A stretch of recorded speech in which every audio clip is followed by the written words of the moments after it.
130년의 의대를 이웃과 함께 네 번째 화평함이라고 하는 말씀의 제목으로 주의 말씀 함께 나눠보고자 합니다. 오늘 본문에 나오는 평화는 헬라어로 에이레네, 그리고 히브리 성경으로, 이 신약 성경을 히브리어로 쓴 책이 있습니다. 70인역이라고 하는데 그 책에 보면 오늘 본문에 나와 있는 에이레네라고 하는 화평은 샬롬이라고 표현되어 있습니다. 어원을 풀이하면 완전하다, 온전하게 되다라는 뜻을 갖고 있죠. 왜냐하면 이 에레네를 히브리어로 샬롬이라고 표현했는데 이 샬롬의 동사형은 샬람입니다. 이 샬람의 뜻은 돈을 지불하다, 빚을 갚다라는 뜻을 갖고 있기 때문입니다. 곧 에이레네, 샬롬은 어떤 대가를 치르고서라도 완성하게 만들고 온전하게 된다라는 뜻을 갖고 있습니다. 그래서 에이레네, 샬롬, 화평함은 단순한 평화나 안전한 상태를 말하는 것이 아니라 누군가가 희생하고 누군가가 수고하고 누군가가 섬기는 것을 통해서 얻게 되는 화평한 상태, 평안한 상황을 이야기한다 말씀드릴 수 있습니다. 그런데 오늘 본문을 통해 우리 기독교에서 얘기하는 화평함, 이 샬롬에 대해서 우리가 세 가지를 꼭 기억해야 될 신앙적인 모습이 있습니다. 첫 번째는 이 샬롬의 화평함은 대가 없이 주어지지 않는다라는 것이죠. 앞에 말씀드렸던 어원대로 이 샬람이라는 것이 빚을 갚다, 그곳에서 샬롬이 나왔고요, 그것을 통해서 신약시대 에이레네, 지금 저와 여러분은 화평을 깨닫고 있죠. 그 화평의 출발은요, 빚을 갚고 그 빚을 갚는 것을 통해서 얻는 평안함을 이야기합니다. 대가 없이 주어지지 않는다, 거저 얻는 것이 아니다라는 것이죠. 우리 그리스도인이 갖고 있는 천국에 대한 소망, 이 천국은 영화나 소설에서 나오는 무릉도원과 같은 도사나 선비들이 복숭아 꽃잎 날리는 곳에서 유유자적하면서 한적하게 낚시질하고 노래 부르고 종들이 가져다주는 밥상과 술상 받아 먹으면서 호사를 누리는 것이 천국이 아닙니다.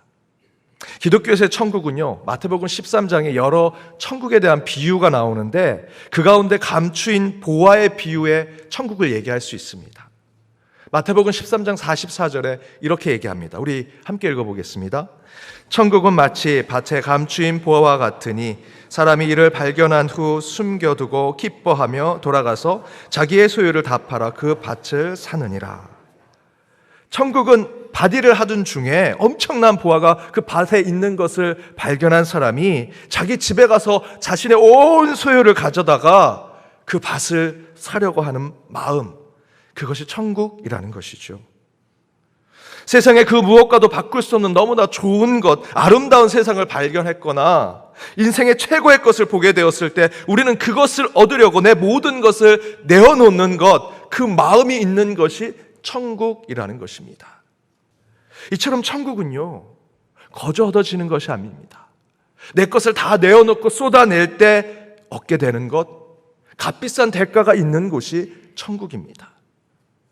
그래서 하나님은 이런 의미를 이스라엘 역사 속에 그 샬롬과 평화의 나라를 이스라엘 백성들에게 가르쳐 주셨습니다. 그 역사를 보면 먼저는 아브라함, 하나님이 아브라함에게 어딘지는 모르지만 약속의 땅에 가게 하시지요. 그저 하나님께서 약속해 주신 지시할 땅 어딘지 모릅니다. 그 땅에 향해 갈 때 그저 한 며칠 더 걸어가면 그곳에 하나님의 약속의 땅이 있겠지라고 생각했지만 그렇지 않았습니다. 아브라함은요, 하나님이 지시할 땅, 지시하시는 땅 어딘지는 모르지만 하나님의 약속한 그 땅을 가기 위해서 여러분 아시는 대로 말씀을 읽어보면요, 아버지 데라를 잃었습니다. 가던 중에 긴 여정 가운데 육신이 고나였는지 아브라함과 사라는요, 아이를 갖지 못하는 육신이 되었습니다. 그들이 살았던 곳은 갈대아 우르입니다. 갈대아 우르는 지금으로 얘기하면요, 미국의 뉴욕과 같은 곳입니다. 영국의 런던과 같은 곳, 우리나라의 서울과 같은 곳, 떠나고 싶지 않은 모든 문명이 최고로 발달된 그곳을 떠나는 포기가 있었습니다.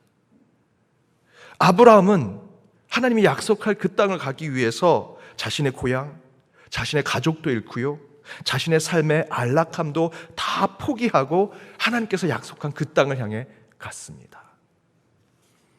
천국, 약속한 땅, 하나님께서 우리에게 지시할 땅을 얻는 것은요, 아브라함이 보여준 이 내어놓음의 모습으로 우리는 그것을 볼 수 있습니다. 더불어 지난 봄부터 여름까지 여호수아의 길이라는 말씀의 제목으로 함께 여호수아 강해를 나눌 때 출애굽한 이스라엘 백성이 하나님의 약속의 땅에 갈 때 어떻게 갑니까? 한순간도 긴장을 늦출 수 없지요. 곧 대적이 언제 쳐들어올지 모릅니다. 전쟁을 준비해야 되고요. 다들 전사가 돼야 될 그 상황 가운데 그때마다 하나님이 약속해 주신 땅, 그 천국과 같은 그곳을 갈 때 하나님은 도리어 전쟁이 아니라 다른 방법으로 그들의 손에 쥐어진 것들을 포기하고 내려놓게 하시지요. 칼과 무기를 준비해야 되는데 양식을 준비하라 하셨습니다.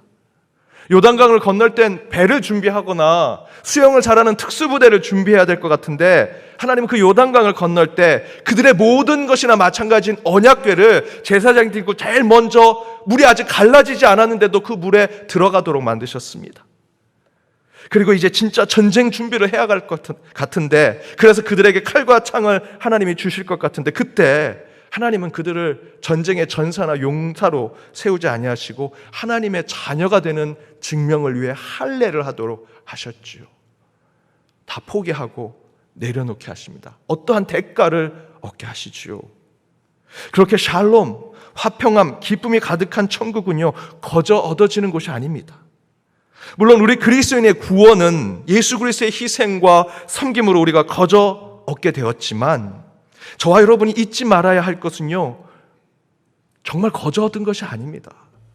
우리 예수님께서 그 십자가의 고초와 죽음과 그 모든 것이 땅바닥으로 꺼지는 허무와 공허를 다 경험하시고 저와 여러분에게 새 생명의 구원을 허락하신 것이지요.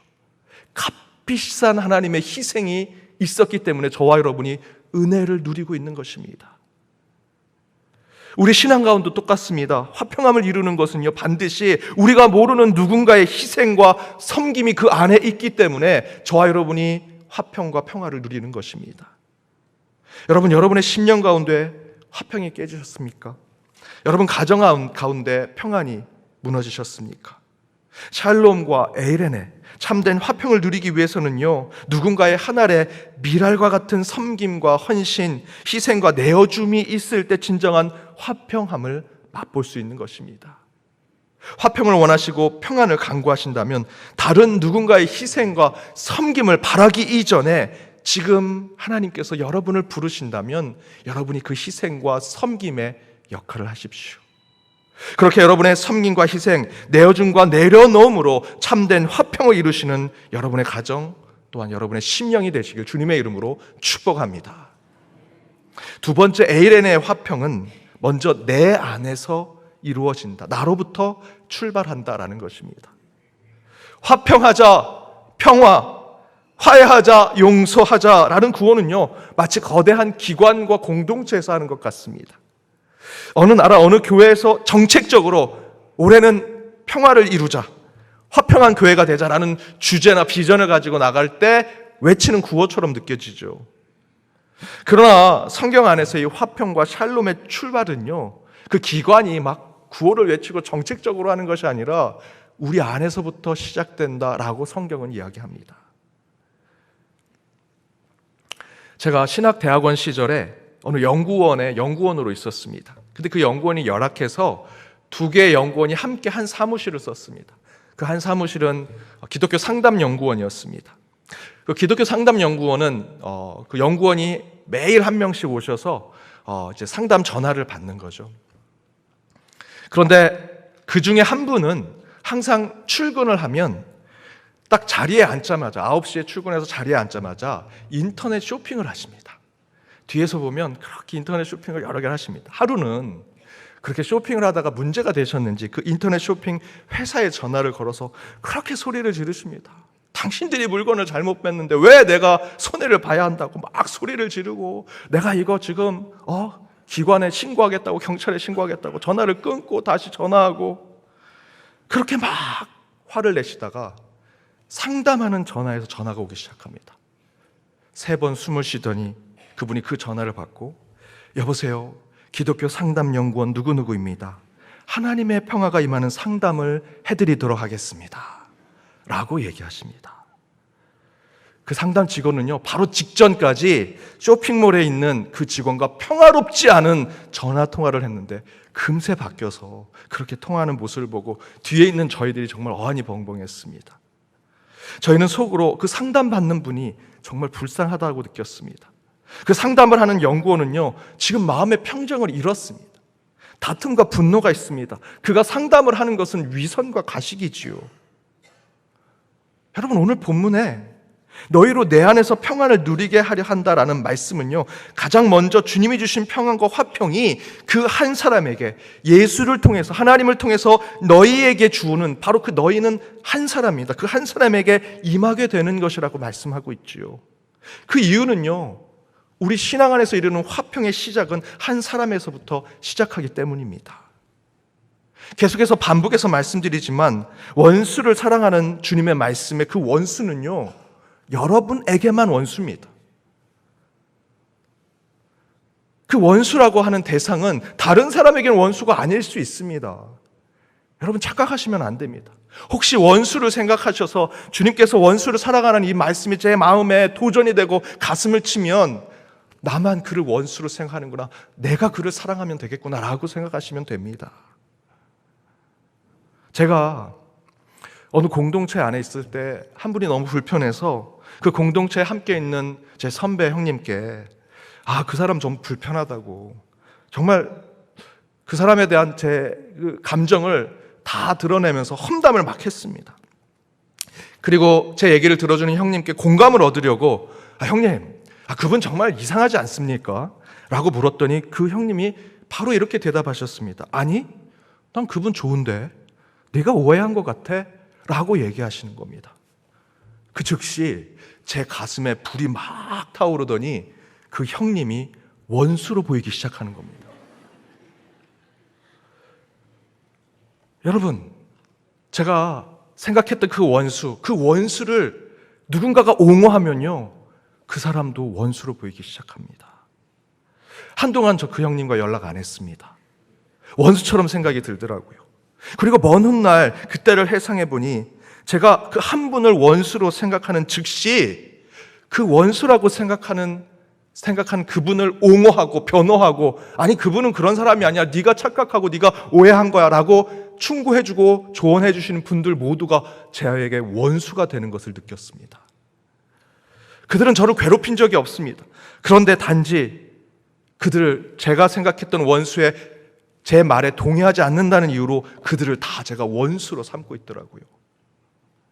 한 사람을 원수로 생각해서 미워하기 시작한 이유, 제 주변에 있는 모든 사람이 다 원수가 되는 것을 느꼈습니다. 제가 충격을 받고 회개했습니다. 그런데 이 문제의 해결은 간단하더라고요.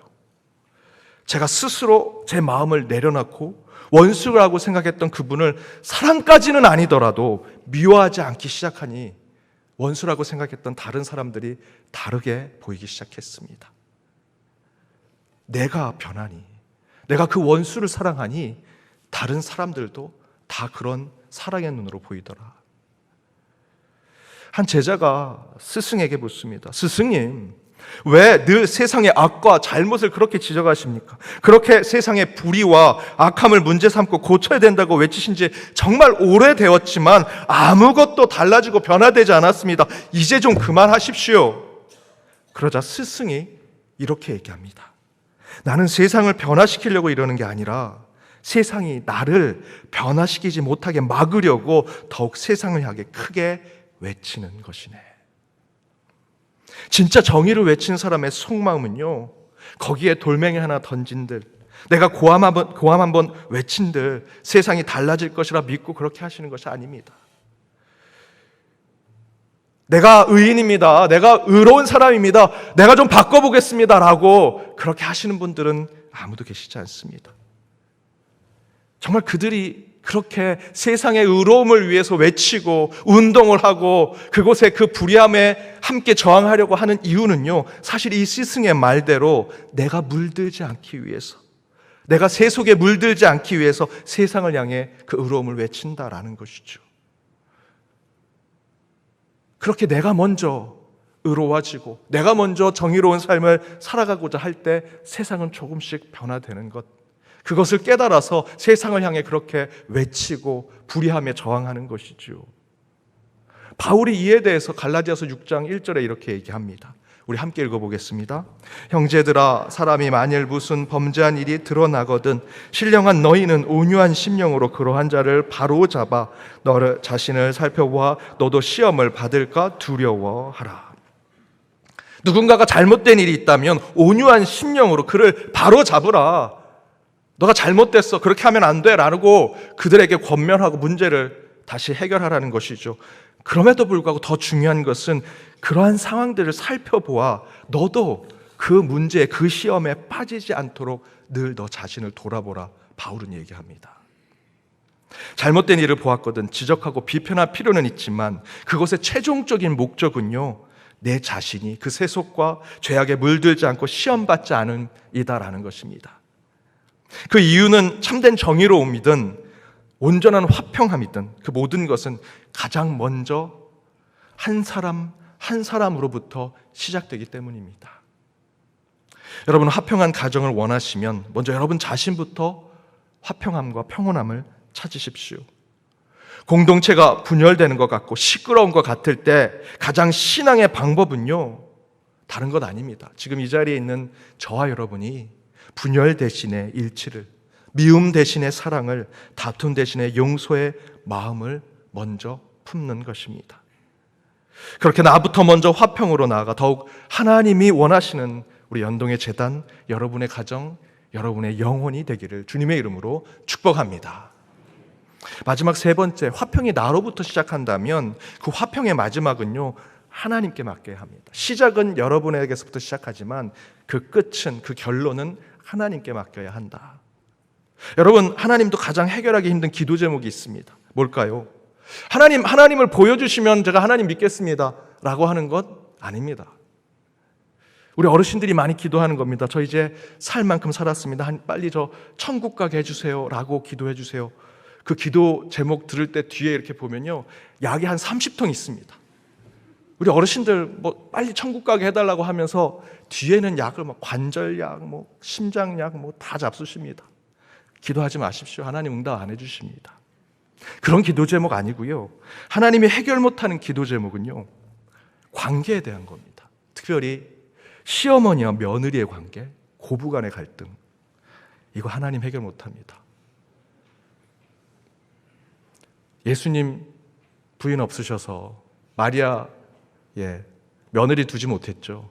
그 상황 모르실 겁니다. 믿음 좋은 며느리가 예수 믿지 않는 시어머니께 늘 핍박을 받았습니다. 그래도 시어머니를 위해 눈물로 기도하고 특별히 찬송가 342장 너 시험을 당해 죄짓지 말고 이 찬양을 부르면서 위로받고 어떻게든 시어머니를 전도해 보려고 합니다. 그러다 어느 날 교회 식구들이 그분의 기도를 듣고 시어머니를 찾아갑니다. 어머니, 예수님 믿으시고 교회 나오세요. 며느님이 어머니를 위해 늘 눈물로 찬양하고 기도해요. 그러자 그 시어머니가 무슨 나를 위해 기도해. 나도 그 며느리 기도할 때 몰래 따라가 봤는데 그 며느리가 노래할 때마다 나 물러나게 해달라고 막 기도하던데, 무슨 노래를 불렀는데요? 그거 뭐더라? 너 시어머니를 당해 범죄치 말고 너 용기를 다해 늘 물리쳐라. 너 시어머니를 이겨 새 힘을 얻고. 시험을 시어머니로 들은 겁니다. 시자만 나와도요, 며느리가 시자만 얘기해도 시어머니로 듣는 거예요. 여러분, 이렇게 오해하는데 하나님이 어떻게 이 문제를 해결하시겠습니까? 그럼에도 불구하고 저희들은요, 화평을 위해서 기도해야 합니다. 왜냐하면 오늘 본문에서 이렇게 얘기합니다. 세상에서 너희가 환난을 당하나 담대하라. 내가 하나님이 세상을 이겨노라 증거하죠. 내가 이걸 이길 힘을 너희에게 줄게. 이 관계를 회복할 능력을 신앙 가운데, 믿음 가운데 너희들에게 줄게. 그 방법을 내가 너희들에게 허락할게. 너를 높이 세워서 그 문제를 다 해결하게 해줄게 라고 말씀하지 않으십니다. 너는 그저 담대히 기도해라. 그럼 내가 세상을 이길 것이고 주 하나님께서 세상을 이길 것이고 너는 내가 이겨 통치하는 그 세상에 살게 하겠다라고 하는 것이 오늘 본문의 말씀이지요. 저와 여러분의 문제 해결이 우리 안에 주어지는 것이 아니라 하나님께서 통치하실 이 세상, 그저 저와 여러분은 담대히 기도하면 하나님께서 통치하실 그 세상 가운데 화평함을 이룰 수 있다는 것이죠. 오직 하나님께만 의지하라는 뜻입니다. 예수님께서 무리를 걸어오시니까 베드로가 그 모습을 보고 저도 무리를 걷고 싶습니다. 그래서 베드로가 얘기하죠. 주님께서 명령하시면, 주님께서 말씀하시면 저도 무리를 걷게 되리라 믿습니다. 예수님께서 명령하셨습니다. 그래서 베드로가 물 위를 걷죠. 우리 인간은요, 무리를 걸을 수 없는 자들입니다. 그러나 말씀에 의지하고 예수님만 바라보고 가니 무리를 걷게 되죠. 그런데 베드로가 물에 빠집니다. 왜 빠졌습니까? 바람을 보고, 파도를 보고, 예수를 믿지 않고 예수를 바라보지 않으니 그 물속에 다시 빠지게 되더라. 무리를 걷기 위해서 우리가 할 수 있는 것은요, 오직 예수를 바라보고 걷는 것, 예수님이 말씀하신 그 명령대로 그 말씀을 믿고 걸어갈 때 무리를 걸을 수 있는 것이고요. 지금 저와 여러분이 살아가는 인생도 무리를 걷는 인생 아닙니까?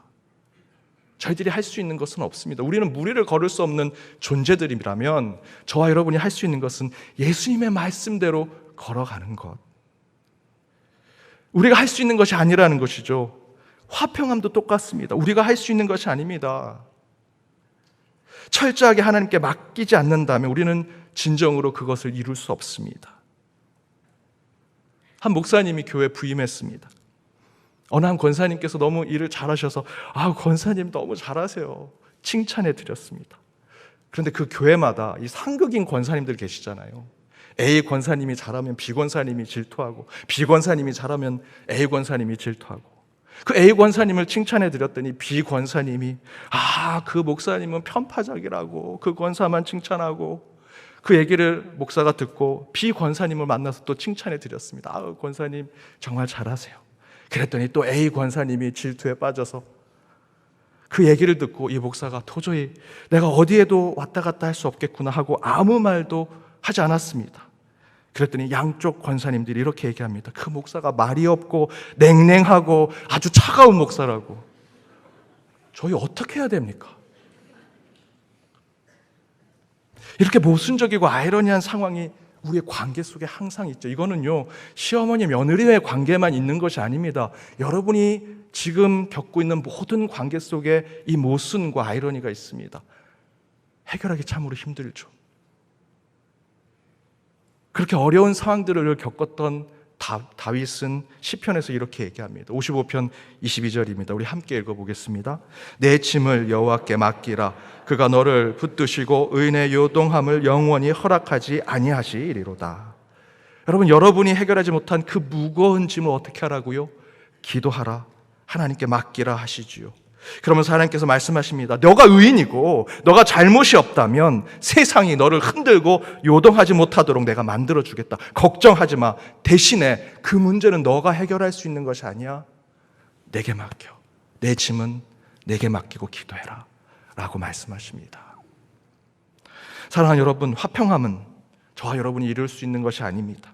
하나님이 하시는 것입니다. 화평하는 참으로 좋은 말이지만 그것을 성취하고 이룰 수 있는 것은 참으로 어렵다라는 것이지요. 그럼에도 불구하고 우리는 그 화평함에 대해서 성경의 말씀대로 하나님께 기도하며 나아가야 됩니다. 그 화평함을 위해 먼저는 나부터 참된 희생과 섬김을 실천하는 신앙을 사셔야 하고요. 그럼에도 불구하고 화평은 우리가 이룰 수 없는 것이기에 하나님이 이루실 것을 믿고 오로지 하나님만 의지하고 그 화평을 위해 늘 기도하는 자의 자리를 지키십시오. 그때 하나님께서 저와 여러분의 삶, 여러분의 가정, 그리고 우리 교회를 하나님의 진정한 화평한 교회, 화평한 가정, 화평한 삶으로 이끌어 주시리라 믿습니다. 그렇게 화평함으로 130년 올 한 해를 더욱더 주님 앞에 영광을 돌리는 저와 여러분이 되기를 주님의 이름으로 축복합니다.